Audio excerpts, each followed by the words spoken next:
감사합니다. 오늘 우리가 함께 은혜 받을 하나님 말씀은 창세기 4장 1절 말씀부터 15절 말씀까지입니다. 아담이 그의 아내 하와와 동침하매 하와가 임신하여 가인을 낳고 이르되 내가 여호와로 말미암아 득남하였다 하니라. 그가 또 가인의 아우 아벨을 낳았는데 아벨은 양치는 자였고 가인은 농사하는 자였더라. 세월이 지난 후에 가인은 땅의 소산으로 제물을 삼아 여호와께 드렸고 아벨은 자기도 양의 첫 새끼와 그 기름으로 드렸더니 여호와께서 아벨과 그의 제물은 받으셨으나 가인과 그의 제물은 받지 아니하신지라. 가인이 몹시 분하여 안색이 변하니 여호와께서 가인에게 이르시되 내가 분하여 함은 어찌 됨이며 안색이 변함은 어찌 됨이냐. 내가 선을 행하면 어찌 낯을 들지 못하겠느냐. 선을 행하지 아니하면 죄가 문에 엎드려져 있느니라. 죄가 너를 원하나 너는 죄를 다스릴지니라. 가인이 그의 아우 아벨에게 말하고 그들이 들에 있을 때에 가인이 그의 아우 아벨을 쳐 죽이니라. 여호와께서 가인에게 이르시되 내 아우 아벨이 어디 있느냐. 그가 이르되 내가 알지 못하나이다. 내가 내 아우를 지키는 자니이까. 이르시되 내가 무엇을 하였느냐. 내 아우의 핏소리가 땅에서부터 내게 호소하느니라. 땅이 그 입을 벌려 내 손에서부터 내 아우의 피를 받았은즉 내가 땅에서 저주를 받으리니 내가 밭을 갈아도 땅이 다시는 그 효력을 내게 주지 아니할 것이요 너는 땅에서 피하여 유리하는 자가 되리라. 가인이 여호와께 아뢰되 내 죄벌이 지기가 너무 무거우니라. 주께서 오늘 이 지면에서 나를 쫓아내시온즉 내가 주의 낯을 배웁지 못하리니 내가 땅에서 피하여 유리하는 자가 될지라. 물은 나를 만나는 자마다 나를 죽이겠나이다. 여호와께서 그에게 이르시되 그렇지 아니하다. 가인을 죽이는 자는 벌을 7배나 받으리라 하시고 가인에게 표를 주사 그를 만나는 모든 사람에게 죽임을 면하게 하시니라. 아멘. 지난주에는 예배의 진심이라는 제목으로 같이 은혜를 나눴는데요, 오늘은 예배와 인생이라는 제목을 정했습니다. 아담과 하와가 하나님의 말씀에 불순종해서 먹지 말라고 하는 동산 중앙에 있는 선악을 알게 하는 나무의 열매를 따먹는 불순종을 저질렀습니다. 그로 인하여 하나님과 단절되고 영적으로 죽은 자가 되었습니다. 이제 아담의 아들 가인과 아벨이 하나님 앞에 나아가기 위해서는 예배라는 것밖에 없습니다. 이제 가인과 아벨이 예배로 하나님 앞에 나아갑니다. 각자 준비된 제물. 가인은 아버지의 가업을 이어서 농사를 짓는 사람이었기 때문에 농사지은 소출을 가지고, 그리고 아벨은 목축을 하는 사람이니까 또 양을 가지고 예배를 드렸습니다. 그런데 하나님께서 오늘 본문에 보니까 가인과 그의 제물은 받지 않았다. 두 가지를 얘기합니다. 가인과 그의 제물을 받지 않았다. 제물만 받지 않은 것도 아니고 가인만 가진 것이 아니고 두 가지를 얘기합니다. 또 아벨은 아벨과 그의 제물은 받으셨다. 이렇게 말씀을 하고 있습니다. 역사의 주관자이신 하나님, 예배를 받으시기에 마땅하시고 예배를 받으시기에 유일하신 분은 하나님입니다. 그 하나님 앞에 나아갈 때에 우리의 삶과 우리의 예물이 하나님 앞에 연락되기를 원합니다. 요한복음 4장 23절 말씀을 한번 읽어봅니다. 아버지께 참되게 예배하는 자들은 영과 진리로 예배할 때가 오나니 곧 이때라. 아버지께서는 자기에게 이렇게 예배하는 자들을 찾으시느니라. 아멘. 아버지께서는 자기에게 이렇게 예배하는 자들을 찾으시느니라. 이렇게 예배하는 자, 하나님이 받으셨던 아벨과 그의 제물처럼. 근데 찾으시느니라, 찾으심, 이건 제테오라는 말씀으로 기록되어 있는데요, 제테오, 이것은 감찰이라고도 바꿀 수 있어요. 감찰. 요즘 창세기를 읽으면서 요셉이 애굽의 전역을 감찰했다, 이런 표현을 썼어요. 그렇죠? 감찰했다. 이것은 애굽의 전역을 돌아다니면서 이제 풍년으로 인하여 얻어진 풍성한 소출들을 잘 파악했다. 그리고 찾아냈다. 그리고 각 지역마다 창고를 지어서 그것을 잘 보관했다가 흉년의 때에 그걸 활용했다. 그래서 감찰했다는 것은 살폈다는 거, 아주 자세히 찾아냈다, 그런 의미가 있거든요. 직접 찾아다니면서 보살피고 살폈다, 찾아냈다, 그런 의미가 있어요.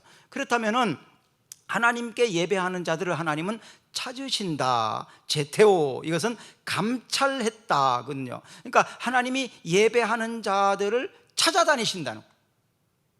그래서 예배 현장마다 하나님이 찾아가신다는 거예요. 그리고 그렇게 예배하는 자들을 하나님이 기뻐하신다. 하나님께서 지금 이 자리에 오셔서 우리의 예배를 받으시는 줄로 믿습니다. 또한 하나님께서 받아주시기를 간절히 소망합니다. 하나님이 받아주시지 않는다면 우리 예배는 소용없는 거예요. 뭐 하나마나 안 하는 게 나을 수도 있습니다. 수가성 여인에게 하신 말씀이죠. 요한복음 4장 23절 말씀은 하나님 앞에 예배하는 자들은 참되게 예배해야 된다, 바르게 예배해야 된다, 또 온전하게 예배해야 된다. 어떤 장소나 이런 것을 떠나서 그 예배가 하나님이 받으실 만하도록 올바르게 바르게 예배해야 된다. 형식적으로 대충 아무렇게나 정성 없는 것이 아니라 정말 바르게 예배해야 된다, 참되게 예배해야 된다, 이 얘기입니다. 우리가 드리는 이 예배가 바르게 참되게 예배해야 합니다. 왜? 하나님이 받으시기 때문에 그렇습니다. 그리고 영과 진리로 예배해야 된다. 진리의 영으로 오신 성령, 그렇죠? 또 진리는 예수님이시잖아요. 그러니까 성령의 감동으로 우리가 예배해야 됩니다. 영으로 예배해야 합니다. 그래서 단순히 우리의 몸만 와서 하는 것이 아니라 우리의 마음이, 우리의 진심이, 우리의 영이, 내 모든 것을 다 동원해서 예배하는 데 집중해야 합니다. 그래서 진리와 영으로 하나님 앞에 예배할 때 그 예배를 받으신다. 그래서 예배하는 자들은 구경꾼이 되면 안 됩니다. 관중이 되면 안 됩니다. 뭐 프로야구를 구경하러 가서 야구 경기는 선수들이 하죠. 관중석에 있는 사람들은 구경합니다. 직접 나가서 그 게임을 승패를 뒤바꾸거나 이렇게 할 수 없습니다. 게임을 하는 사람은 선수들이 합니다.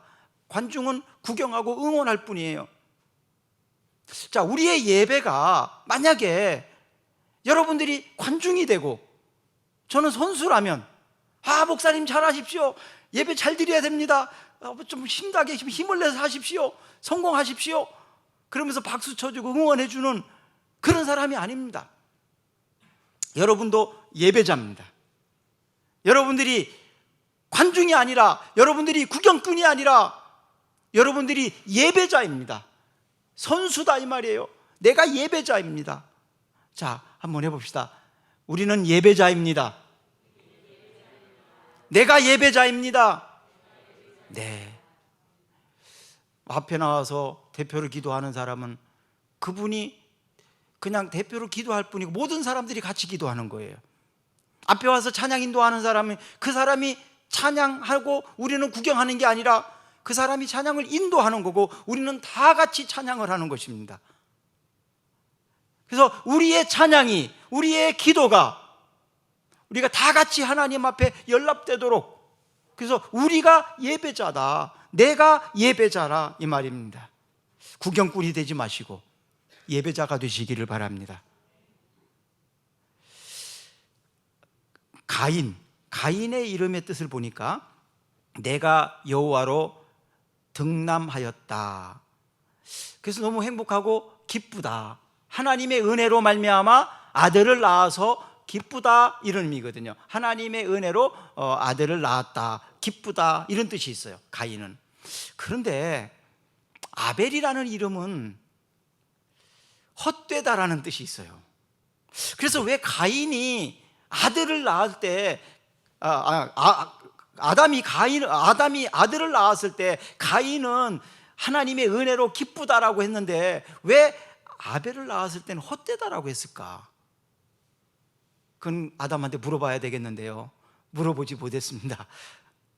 아마도 아담과 하와가 아벨을 낳을 때 좀 안 좋은 마음이 많이 있었는가 봅니다. 헛된 감정이나 여러 가지 사건이 있었던 모양이에요. 그래서 그 속상한 마음에 아들의 이름을 아벨, 헛되다, 인생은 헛되다, 뭐 이렇게 이름을 지은 것 같습니다. 그런데요, 이름대로 돼버렸어요. 아벨은 형에게 맞아서 죽어버렸습니다. 헛된 인생처럼 그렇게 안타깝게 가버렸지요. 이름을 참 잘 지어야 될 것 같아요. 그 감정대로 기분대로가 아니라 하나님이 내게 주신 아들, 딸, 이 아이에게 하나님의 계획과 뜻이 있을 텐데 그 계획과 뜻을 이루어 주기 위한 이름, 그래서 이 이름을 부를 때마다 그 아이에게 축복이 되고 그 이름을 부를 때마다 그런 아이로 키우겠다는 결단이 들어가는 이런 이름. 이렇게 자랐으면 좋겠다, 이런 사람이 되었으면 좋겠다, 너는 이런 사람이 되거라, 이런 의미를 부여하면서 이름을 지어주면 좋습니다. 그래서 여러분, 하나님과 300년 동안 동행했던 에녹은 무드셀라를 이름을 낳고 나서 하나님과 동행하는 삶을 살았죠. 왜냐하면 무드셀라는 창을 던지는 자라는 이름의 뜻이 있거든요. 창을 던지는 자. 만약에 전쟁에서 창을 던지는 자가 죽으면 전쟁에서 지는 것을 의미해요. 그래서 그건 심판을 의미하고 하고 또 전쟁에서 패함으로 끝났다라는 의미가 있거든요. 그래서 무드셀라라는 이름을 부를 때마다 하나님이 심판하신다, 하나님이 심판하실 날이 온다, 이런 마음을 가지고 살다 보니까 하나님과 동행하는 삶을 살았고, 또 무드셀라는 성경의 모든 인물 중에서 가장 오래 사는 사람이잖아요.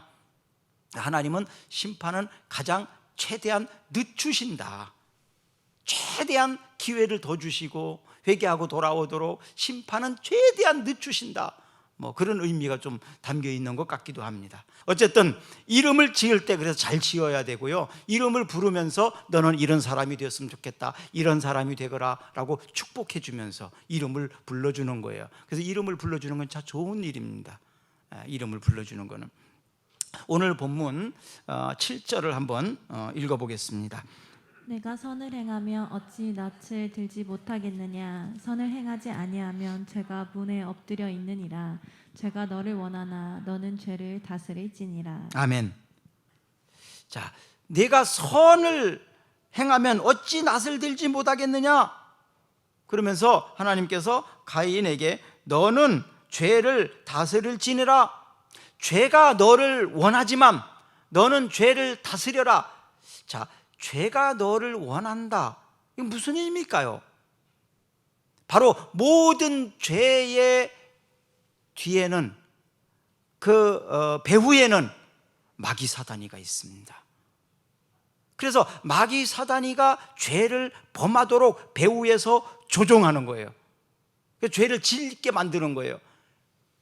그럴 때 우리가 그 마귀 사단에게 넘어가 버리면 죄를 범하게 됩니다. 그런데 내가 그 죄를 다스리게 되면 아무리 배후에서 뒤에서 조종해도 넘어가지 않으면, 물리치면 죄를 범하지 않을 수 있는 거예요. 그래서 죄가 너를 원하지만 마귀 사단이가 너의 뒤에서 배후하지만, 조종하지만 너는 죄를 다스려라, 이 말씀이거든요. 요한일서 3장 12절을 볼까요? 가인같이 하지 말라. 그는 악한 자에게 속하여 그 아우를 죽였으니 어떤 이유로 죽였느냐. 자기의 행위는 악하고 그의 아우의 행위는 의로움이라. 그렇죠. 요한일서에 보니까 가인같이 하지 말라. 그는 악한 자에게 속하여 그 아우를 죽였으니, 바로 악한 자에게 속하여 아우를 죽였다. 단순히 악한 감정과 그 기분 때문에, 속상함 때문에, 질투 때문에 그냥 순간적으로 죽인 것이 아니라 악한 자, 바로 그 배후에서 조종하는 자에게 넘어가서 그렇게 죄를 범하게 되었다, 이런 얘기입니다. 잠언 21장 27절 읽어보겠습니다. 악인의 재물은 본래 가증하거든 하물며 악한 뜻으로 드리는 것이랴. 악인의 재물은 본래 가증하다. 악한 사람이 드리는 재물은 본래 가증하다. 악한 뜻으로 드리는 것이다. 그러니까 악한 자는 악한 뜻으로 드린다. 오늘날로 말하면 뇌물은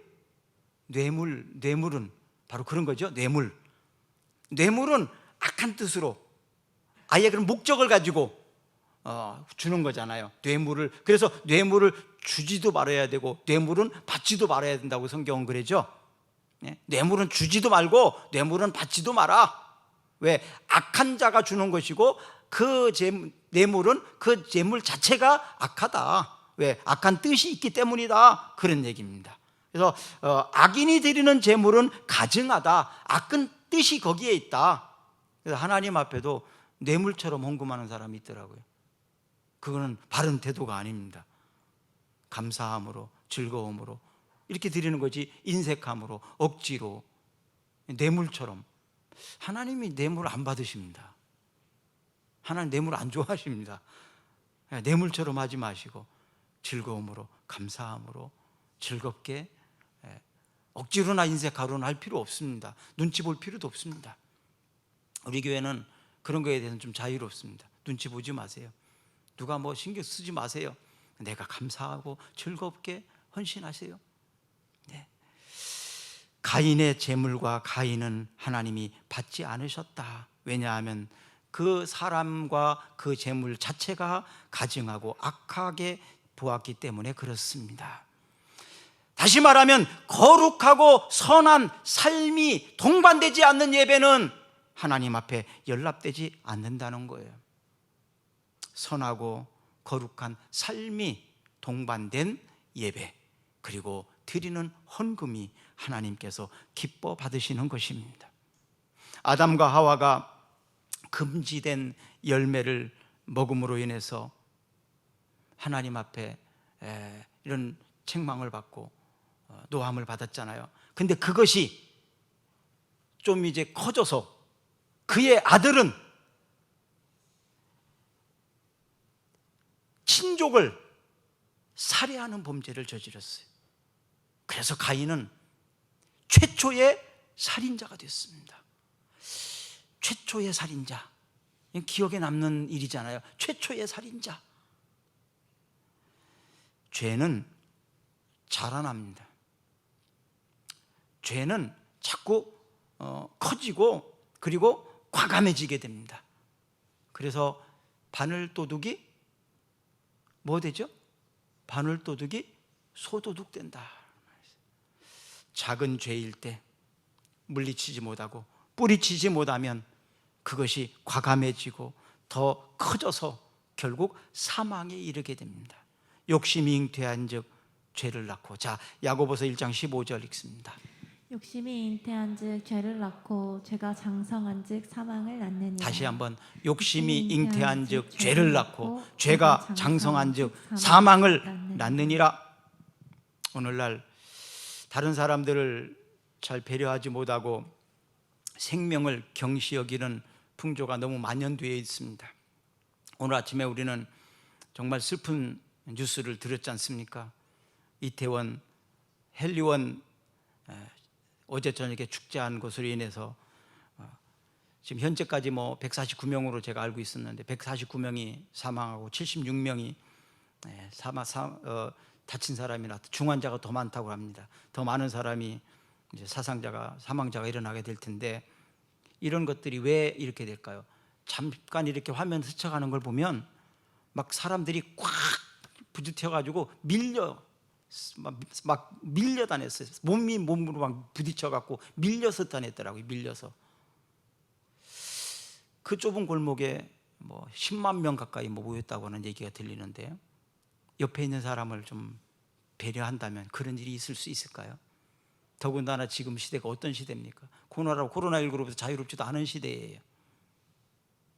그런데 그렇게 밀착해서 막 밀면서 떠다 밀면서 왜 그렇게 밀었을까요?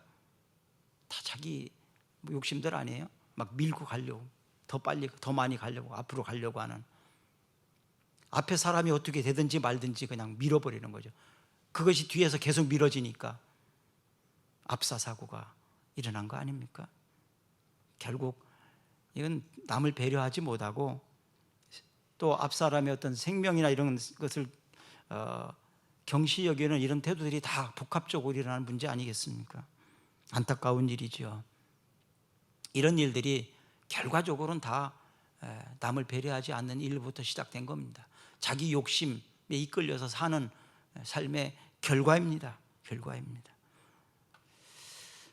자, 하나님께서 가인에게 질문을 합니다. 그때 가인이 만약에 그 하나님의 음성을 듣고 진실된 고백을 하고 회개하고 바르게 했다면 적어도 살인죄는 면할 수도 있고, 아니면 하나님 앞에 다시 회개의 기회도 있었을 텐데 그 모든 것들을 다 잃어버린 것이 가인이었습니다. 창세기 3장 9절을 한번 읽어봅니다.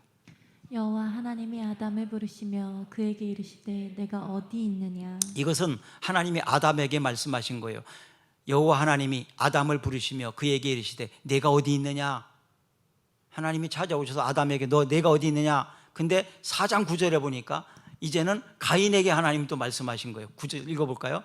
여호와께서 가인에게 이르시되 내 아우 아벨이 어디 있느냐. 그가 이르되 내가 알지 못하나이다. 내가 내 아우를 지키는 자니이까. 아담에게 내가 어디 있느냐 그렇게 물어봤는데 하나님께서 가인에게 내 아우 아벨이 어디 있느냐. 똑같이 9절인데 3장 9절이냐 4장 9절이냐 이 차이예요. 내 아우 아벨이 어디 있느냐. 그러니까 가인이 얼마나 뻔뻔스럽습니까? 자기가 나가서 쳐 죽였거든요. 그래 놓고는 내가 알지 못합니다. 내 아우를 내가 지키는 자입니까? 오히려 하나님 앞에 이렇게 나온 거예요. 다 알고 있으면서 내가 어떻게 합니까? 내가 내 아우를 지키는 사람입니까? 얼마나 뻔뻔스럽습니까? 얼마나 가정스럽습니까? 이것이 바로 살인죄를 저지르고 나는 양심의 가책이 없는 그런 가인의 모습입니다. 자, 13절 14절 그 가인은 이제 그 죄로 말미암아 두려움 속에서 살면서 고백하는 내용들입니다. 읽습니다. 가인이 여호와께 아뢰되 내 죄벌이 지기가 너무 무거우니이다. 주께서 오늘 이 지면에서 나를 쫓아내시온즉 내가 주의 낯을 배웁지 못하리니 내가 땅에서 피하여 유리하는 자가 될지라 물은 나를 만나는 자마다 나를 죽이겠나이다. 이제 두려움이 있습니다. 사람들은 나를 죽이면 어떻게 합니까? 내가 죽을까 지금 걱정하고 있어요. 자기 동생 억울하게 죽여놓고 이제 내가 죽으면 어떻게 할까? 자기는 내가 죽으면 사람들은 또 어떻게 할까? 이 걱정하고 있는 이 모습이 바로 가인의 모습입니다. 이 가인이 우리 아닙니까? 이 가인이 바로 나 아닙니까? 다른 사람에게 아픔을 주고 상처를 줘놓고 자기에게 누가 조금만 상처를 주고 아픔을 주면 억울해하고 분해하고 그 모습이 바로 가인의 모습입니다. 하나님께서는 부끄러워 숨어있는 아담에게 가죽 옷을 해입히셨어요. 그리고 이 죽음에 두려워서 떨고 있는 가인에게는 가인을 다른 사람이 살해 죽이지 못하도록 지켜주는 은혜를 베풀어 주셨습니다. 하박국 3장 2절 읽어보겠습니다. 여호와여 내가 주께 대한 소문을 듣고 놀랐나이다. 여호와여 주는 주의 일을 이 수년 내에 부응하게 하옵소서. 이 수년 내에 나타내시옵소서. 진노 중에라도 긍휼을 잊지 마옵소서. 아멘. 진노 중에라도 긍휼을 잊지 마옵소서. 긍휼은 뭐냐 하면 처벌을 마땅히 받아야 돼요, 당연히. 그런데 처벌하지 않는 것이 긍휼이에요. 마땅히 벌을 받아야 할 만한 잘못이 있어요. 그런데 그대로 처벌하지 않는 것이 긍휼이에요. 바로 하나님의 긍휼 때문에 우리는 지금 이 자리에 서 있습니다. 하나님의 은혜와 하나님의 긍휼이 아니면 나의 나됨을 없었을 겁니다. 처벌하지 않으셨기 때문에, 벌하지 않으셨기 때문에 이 자리에 서 있는 거지요. 하나님 앞에 나올 수 있는 거죠.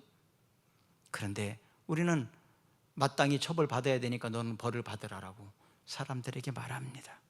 나를 긍휼히 여기시는 하나님 앞에서 우리가 그 은혜를 입었던 것처럼 이제 다른 사람에게 대하여도 이런 긍휼을 베풀을 차례입니다.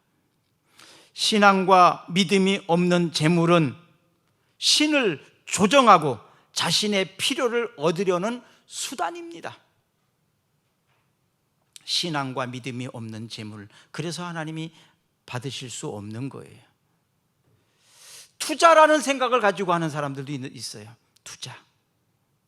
가인의 재물은 바로 이런 투자였고 자기의 필요를 얻으려는 수단이었고 하나님을 조정하려고 하는 뇌물이었습니다. 뇌물을 받게 되면 뇌물을 준 자로부터 자유로울 수가 없습니다. 뇌물을 받았기 때문에. 그래서 뇌물을 받지 않아야 내가 자유로울 수 있습니다. 하나님은 가인과 그의 재물을 받지 않으셨습니다. 그런데 이것이 왜 그랬는지를 생각하고 다음에는 잘하면 될 텐데 그거에 대한 책임을, 그거에 대한 속상함, 감정을 하나님이 받으신 아벨과 그의 재물로 화살을 돌렸어요. 그래서 분노를, 그 화난 것을 가지고 동생에게 가서 화풀이를 한 겁니다. 하나님 앞에 사실 화가 난 것인데 동생에 가서 화풀이 한 거예요. 또 동생에 대한 시기심도 생길 수 있겠죠. 동생은 받아주셨으니까. 시기심과 질투심 때문에 또 하나님을 향한 분노심, 화풀이로 동생을 살해하게 된 것입니다. 어디 가서 뺨 맞고 어디 가서 한다고 그랬죠? 그런 것처럼 하나님의 엄중한 처벌이 있을 수밖에 없는 건데요. 자, 에베소서 4장 26절을 한번 보겠습니다. 분을 내어도 죄를 짓지 말며 해가 지도록 분을 품지 말고. 자, 에베소서에 보니까 분을 내어도 죄를 짓지 말며 해가 지도록 분을 품지 말고, 이것이 한편으로 얼마나 또 감사한 일인지. 분내지 마라, 화내지 마라, 그랬다면 이거 지키기가 너무 어려웠을 것 같아요. 그렇죠? 화나는 일이 얼마나 많아요. 분낼 만한 일이 얼마나 많습니까? 그런데 사람이 그것까지 조정하기는 어렵다는 걸 인정해 주는 거죠. 분을 내어도, 화가 나도 해질 때까지, 해가 지기 때까지 그 화를 품지 말아라. 그 화를 품고 살면 화병 생기니까 품지 말아라. 그리고 도저히 못 견디겠으면 하나님 앞에 와서 펑펑 울면 돼요. 그리고 이길 수 있겠거든 그냥 스스로 그냥 풀어버리세요. 그건 제일 좋은 방법이에요.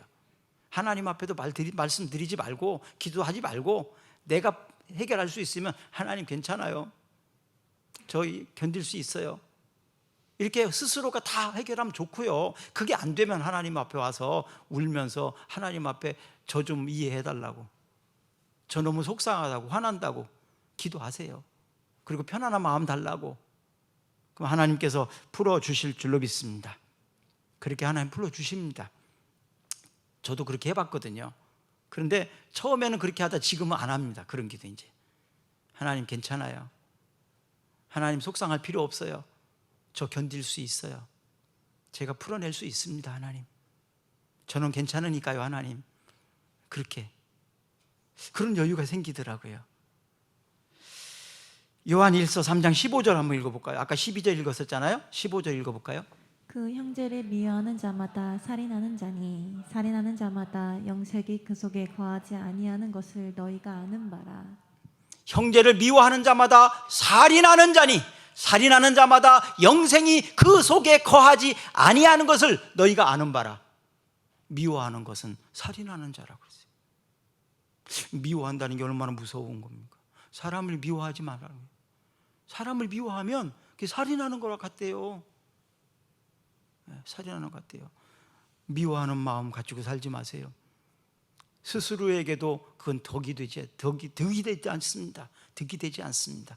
건강에 아주 치명적인 해롭습니다. 미워하면서 살지 마세요. 사랑하면서 살기만 해도 바쁜데 뭐 미워하는 것까지 생각하면서 살겠습니까? 그렇죠?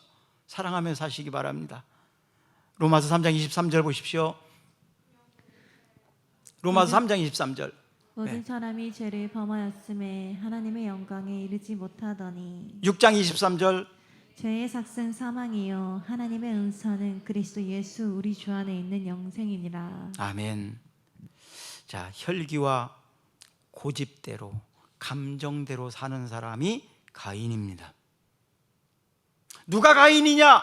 혈기와 고집과 감정대로 기분대로 사는 사람이 가인이다. 감정대로 말하고 혈기로 말하고 내 고집대로 막 주장하면서 하고 이런 사람이 가인입니다. 나에게도 가인의 모습이 있잖아요. 우리들에게도 가인의 모습이 많이 있지 않습니까? 자, 전에는 내가 가인이었지만 이제는 가인을 좀 떠나보내야 될 텐데, 근데 이상하게 나이가 들면서 더 가인 같아지는 사람도 많이 있더라고요. 전에는 안 그랬는데 나이 들면서 더 가인 같아져요. 오히려 거꾸로 돌아가고 있어요. 속상한 일 아닙니까? 그래서 바울은 오호라 나는 곤고한 사람이로다, 누가 이 사망의 늪에서 나를 건져내랴 하고 고백을 했는데 로마서 7장 24절이에요. 오라 나는 공고한 사람이로다 이 사망의 몸에서 누가 나를 건져내랴. 사도 바울과 같은 훌륭한 사람이, 그 사람도 이것 때문에 힘들어했다는 거예요. 속에서 싸우고 있다는 거예요. 오호라 나는 곤고한 사람이로다. 그러면서 날마다 감정을 다스리고 혈기를 다스리고 내 고집과 내 주장, 이기심을 다스리기 위해서 날마다 싸웠다는 거예요. 내 속에 있는 이 감정을 다스리기 위해서, 이 분노를 다스리기 위해서 싸웠다는 거예요. 참 쉽지 않습니다. 그렇죠? 쉽지 않습니다. 나이가 들면서 저절로 되지도 않아요. 여유가 있으면 될 것 같은데 그렇지도 않아요. 그래서 이것은 싸워서 이겨야 합니다. 싸워서 이기기 위해서 그래서 혼자 있는 시간을 많이 갖는 거예요. 하나님 앞에 엎드려 기도하고 말씀을 묵상하면서, 그래서 혼자 있는 시간이 어떤 때는 참 좋아요. 왜? 있는 모습 그대로 다 내놓으면서 하나님 나에게 이런 모습이 있네요, 이것 다스리게 해달라고, 이 감정 다스리게 해달라고. 그러다가도 또 순간적으로 그런 환경이 생기면 마치 무좀이 재발하는 것처럼, 같은 환경이 되면 무좀이 재발 잘하잖아요. 그런 것처럼 자꾸 재발해요. 그래서 또 후회하고 또 약을 바르고 치료하고. 바울도 그랬던 것처럼 우리도 내 안에 있는 이 악한 것들로 인하여 싸워서 이겨야 합니다. 싸워서 이겨야 됩니다. 히브리서 11장 6절 읽어보겠습니다. 믿음이 없이는 하나님을 기쁘시게 하지 못하나니 하나님께 나아가는 자는 반드시 그가 계신 것과 또한 그가 자기를 찾는 자들에게 상 주시는 이심을 믿어야 할지니라. 아멘. 믿음으로 극복하셔야 됩니다. 우리 믿음으로 극복하기를 바랍니다. 이런 감정과 이런 속사람과 속상함과 혈기가 나올 때 어떻게 해야 되냐? 너무 화나고 분나니까 막 쫓아가고 막 뛰어다니고 그러면 안 됩니다. 그럴 때는 조용히 골방으로 가야 돼요. 조용히 혼자 있는 시간을 가져야 됩니다. 그럴 때는 교회로 달려오십시오. 그리고 하나님 앞에 엎드리세요. 하나님 아시죠? 그리고 거기서 풀어내세요. 그래야 부끄러움을 당하지 않습니다. 그래야 내 감정과 내 고집과 혈기 때문에 죄를 범하지 않습니다. 조용히 있는 시간이 그래서 내게는 유익한 것 같아요. 유익한 것 같습니다. 잠언 3장 9절 읽어볼까요? 내 재물과 내 소산물의 처음 익은 열매로 여호와를 공경하라. 자, 여기에 보니까 처음 익은 열매로 여호와께 공경하라. 처음 익은, 가장 먼저, 가장 처음 것이 사실은 제일 이쁘잖아요. 처음 익은 과일들도 보면 뭐 수박이나 참외나 이런 것도 보면 일찍 나온 게 맛있더라고요. 그렇죠? 일찍 나온 게 맛있어요. 늦게 나온 것은 맛이 없더라고요. 어떤 이유인지 모르겠지만 하여튼 늦게 나온 게 별로 안 맛있어요. 일찍 나온 게 맛있어요. 일찍 나온 게 가치가 더 비싸기도 하지만은요, 가장 좋은 거, 이런 의미가 있고요. 또 여호와를 공경하라. 공경한다는 것은 공손히 받들이는 거, 또 정성껏 하는 거, 이런 게 바로 공경이잖아요. 경외라고도 바꿀 수 있는데요, 포브에노스라고 되어 있는데요, 이것은 경외라는 것은 두려운 마음과 존경하는 마음, 이거거든요. 두려워하는 마음과 존경하는 마음, 함부로 하지 않는 거죠. 함부로 하지 않는 거예요. 말도 함부로 하지 않고 조심스럽게, 이게 공경입니다. 이것이 경외하는 마음이에요. 막 겁이 나서 무서워서 그런 게 아니고, 상대를 너무 존경하니까, 너무 사랑하니까 말 한마디라도 조심스럽게 하는 거죠. 조심스럽게 말 한마디도 조심스럽게, 무엇을 하나 하더라도 아주 조심스럽게, 정성껏, 이런 의미가 있어요. 자, 어른들을 공경하는 것처럼 하나님 앞에 예배하는데 바로 이런 태도가 필요해요. 하나님을 두려워하는 마음, 존경하는 마음, 너무너무 사랑하니까 조심스럽게. 그래서 가끔 사실은 우리 성도들이 목회자들을 대할 때 그런 모습을 좀 많이 보면서 어떤 때는 참 조심스러울 때가 많아요. 내가 뭔데, 나도 인간인데. 참 성도들은 목회자들 대할 때 너무 참 조심스럽게, 또 공경하는 마음으로, 존경하는 마음으로 이렇게 말 한마디라도 이렇게 조심스럽게 하는 모습을 보면서, 야, 그래, 그게 바로 우리가 하나님 앞에 해야 될 태도잖아요. 그렇죠? 하나님 앞에 해야 하는 태도예요. 근데 요즘에 그런 모습이 너무 사라졌어요. 여러분, 하나님 앞에 예배할 때는 이런 마음이 필요합니다. 두려워하는 마음, 존경하는 마음, 사랑하는 마음. 그래서 정성껏 최선을 다해서 그런 대접을 받으면 여러분 기분이 참 좋지 않습니까? 누가 나를 함부로 하고 인격을 모독하고 그러면 막 들여받고 싶잖아요. 그런데 조심스럽게 존중해 가면서 상대방을 말 끝날 때까지 기다리고, 그렇죠? 말 탁탁 안 끊고, 이런 것도 다 그런 거죠. 조심스럽게 공경하는 태도, 이렇게 하는 것이 바로 하나님 앞에 예배드리는 태도입니다. 로마서 12장 1절 읽어보겠습니다. 그러므로 형제들아, 내가 하나님의 모든 자비하심으로 너희를 권하노니 너희 몸을 하나님이 기뻐하시는 거룩한 산 제물로 드리라. 아멘. 이는 너희가 드릴 영적 예배니라. 너희 몸을 하나님이 기뻐하시는 거룩한 산 제물로 드리라. 이는 너희가 드릴 영적 예배니라. 영적 예배가 뭐냐? 우리의 몸을 하나님이 기뻐하시는 살아있는 거룩한 예물로 드려라. 우리의 삶이 예배가 되어야 된다는 거예요. 우리의 삶의 예배라는 것은 무슨 의미가 있습니까? 말하는 것 자체도, 행동하는 것 하나하나가, 우리의 삶이, 우리의 직업이, 우리가 뭐 먹든지 마시든지 잠을 자든지 무엇을 하든지 그 삶 자체가 전부 하나님 앞에 예배가 되도록 하라는 거예요. 이것이 바로 영적 예배다. 거룩한 산 제물로 드리라. 영적 예배입니다. 영적 예배. 하나님 앞에 드려진 사람, 이런 나신인이라고 하죠. 하나님 앞에 다 드려진 사람, 이런 사람들에게는 함부로 아무거나 먹거나 아무거나 어디에서 가든지 이런 것이 아니고 행동에 많은 제약사항을 두었어요. 나실인, 하나님 앞에 드려진 사람, 이런 의미가 있거든요. 하나님 앞에 우리는 예배할 때 다양한 형태를 볼 수 있습니다. 찬양하는 것도 예배입니다. 그래서 찬양할 때도 하나님 앞에 예배하는 거예요. 또 말씀 예배, 그리고 예배를 돕는 모든 것들도 다 예배가 될 수 있습니다. 차량을 운행하는 것도 예배예요. 안내하는 것도 예배예요. 아이들을 가르치는 교사들도 예배예요.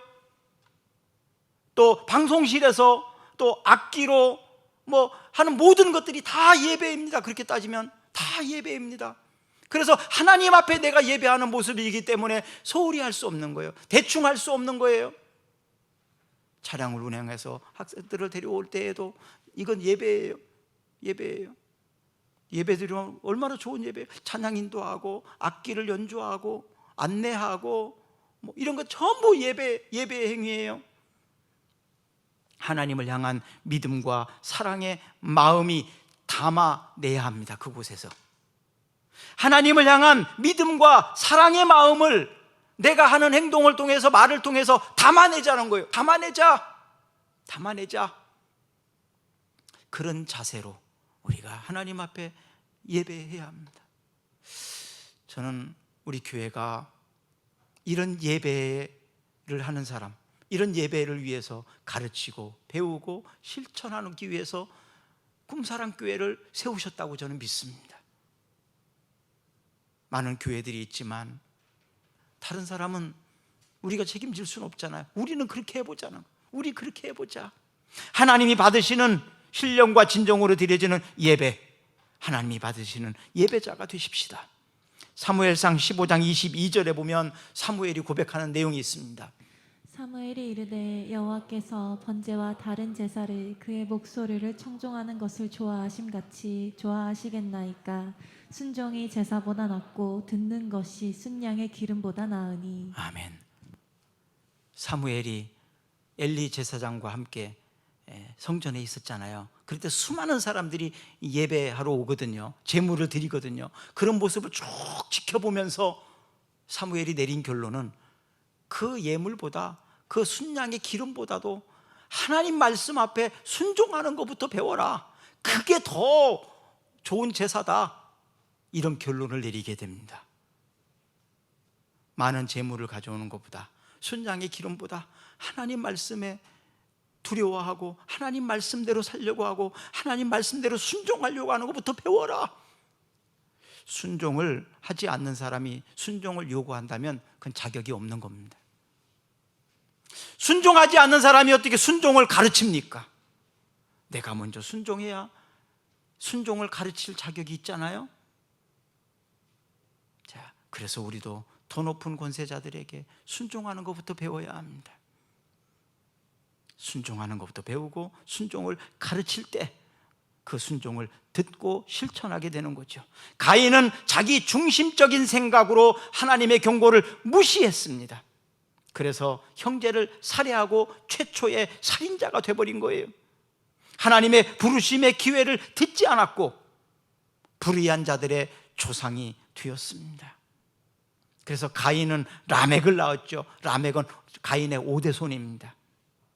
그 라멕은 최악의 사람이라고, 최악의 사람, 간음과 살인과 보복, 그의 대는 계속 그렇습니다. 그런데 가인의 후손을 쭉 제가 살펴보니까 군사력도 대단했고요, 경제력도 굉장했어요.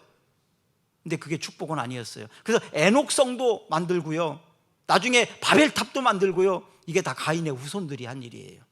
그러니까 강력한 경제력도 있고 군사력도 있었고 뭐 에녹성도 만들고 바벨탑을 만들 정도로 대단한 사람들이었어요. 그런데 그 문화는 전부 짐승의 문화고 그 가문은 다 죽음의 족보입니다. 지옥 갈 족보다 이 말이에요. 그런데 가인 대신 아벨 대신 셋이 태어났잖아요. 셋의 후손을 보면 에노스가 이제 그 후손인데, 에노스는 사람이라는 뜻이거든요. 사람답다는 얘기예요. 가인의 후손은 짐승다운 문화예요. 그런데 셋의 후손은 에노스, 바로 사람다운, 사람, 인간다운 그런 계보가 내려갑니다. 노아, 셈, 아브라함, 다윗, 유다, 그리고 쭉 내려가서 예수 그리스도, 바로 믿음의 계보, 하나님의 부르시는 신앙의 유산을 이어가는 가문이 되었더라. 예배의 성공과 실패는 이런 차이가 있습니다. 마태복음 5장 21절 22절 읽어보겠습니다. 옛사람에게 말한 바 살인하지 말라. 누구든지 살인하면 심판을 받게 되리라 하였다는 것을 너희가 들었으나 나는 너희에게 이르노니 형제에게 노하는 자마다 심판을 받게 되고 형제를 대하여 라가라 하는 자의 공회에 잡혀가게 되고 미련한 놈이라 하는 자는 지옥불에 들어가게 되리라. 어디에 들어간다고요? 지옥불에 들어간다. 지옥불에 들어간다. 가인의 길은 결국 지옥불에 들어가는 일입니다. 언어로 살인하고 집단 이기주의, 군사력과 경제로, 힘으로 사람들을 살생하고 전쟁을 일으키고 합리화할 수 없습니다. 정당화할 수 없습니다. 집회와 시위와 폭력과 이 모든 것들로 해결하려고 하는, 힘으로 어떻게 해보려고 하는, 다수결로 어떻게 해보려고 하는 오늘날의 이 모습이 현재 우리의 모습 아니겠습니까?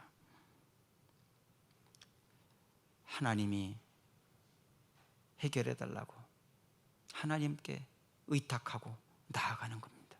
마태복음 7장 13절 14절 읽어봅니다. 좁은 문으로 들어가라. 멸망으로 인도하는 문은 크고 그 길이 넓어 그리로 들어가는 자가 많고 생명으로 인도하는 문은 좁고 길이 협착하여 찾는 자가 적음이니라. 아멘. 우리 잠시 기도합시다. 하나님, 예배와 인생에 대해서 오늘 말씀을 들었습니다.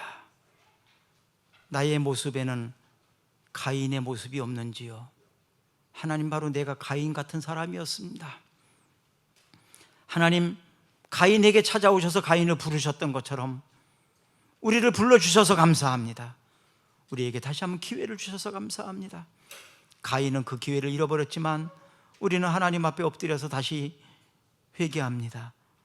하나님, 예배자가 되기를 원합니다.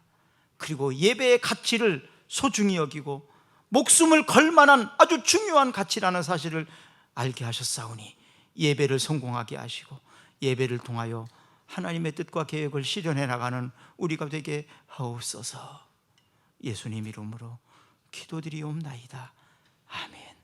우리 다 같이 일어나셔서 찬양 드리고 유만걸 목사님이 와서 축도해 주시면 감사하겠습니다.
이제는 우리 주 예수 그리스도의 은혜와 하나님의 무한하신 사랑과 성령님의 충만 역사하심이 예배를 진심으로 드리기를 소망하는 모든 성도들, 그들의 가정과 그들의 자녀들과 그들의 직장과 사업 위에, 또한 이 꿈사랑 교회 위에 지금으로부터 영원히 함께 하시길 간절히 축원하옵나이다.